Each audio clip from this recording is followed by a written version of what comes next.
What's going on? We have a new trade recap making $155 trading Costco. Let us get into it. So this was a day trade. I have another trade recap coming out on JP Morgan soon, whether it's tomorrow or the next day. And Costco, we have a chart.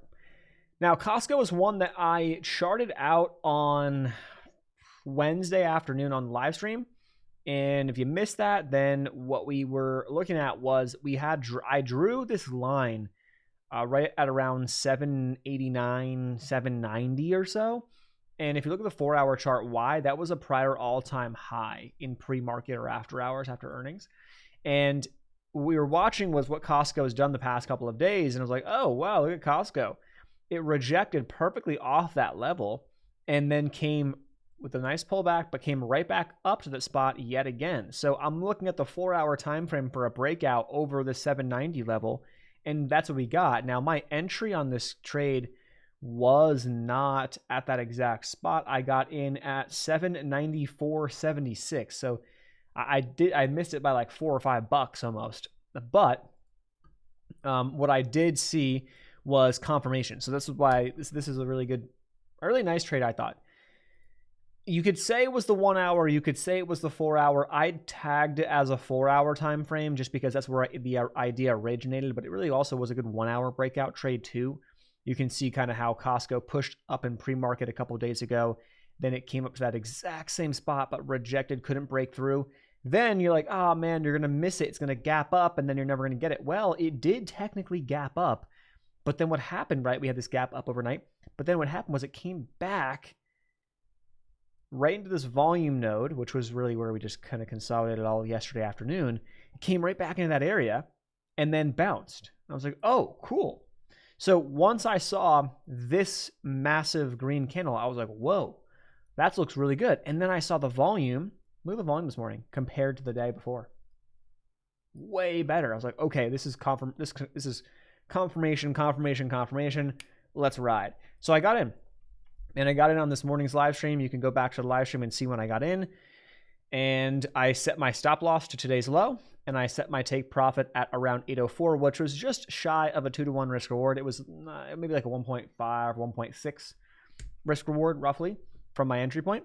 And yeah, that was it. So simple as that. It ended up hitting to 804.50, which, believe it or not, actually, it kind of close. I kind of almost top ticked it, but really didn't do it on purpose. Why 804? 805 was the area I was kind of thinking was a decent target to have, but 804 was $1 below. So that was the mindset. It really wasn't that. It was not like that complex.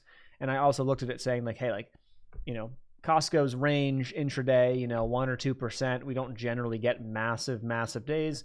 And was it supposed to be a day trade? I was going to hold it overnight if it closed strong and whatever and didn't hit the take profit. But it ended up hitting the take profit, so it was a day trade. Day trade in the 4-hour time frame. That's how it's done, baby. So that was it. So, sizing wise, I risked about 100, just under 100 or so, I want to say, to make 155. For a day trade or for, Costco specifically, a stock that I haven't really traded very often, if many times at all, I felt like that was a size I was comfortable with. When we get a good setup on one of my tech boys, I mean, we're going to hammer it from a swing perspective, but this was on the 4-hour, so I generally will size a little bit smaller on shorter time frames and bigger on the daily time frames until my data tells me like otherwise. So that was kind of the deal. And yeah, so the trade recap for JP Morgan will be posted next, but this platform is TradeZella.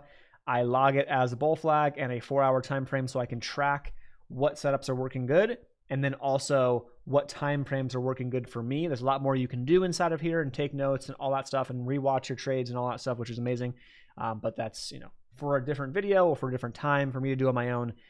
There you guys have it. I'll leave a link to TradeZella down below. I pay for them and use them literally for every single trade. So that's why I recommend them. Peace. That's the trade recap. And actually, sorry, we are up about a little over $1,300 on the month, which it's the 16th. So on good pace, but I have to say 80% win rate won't last forever.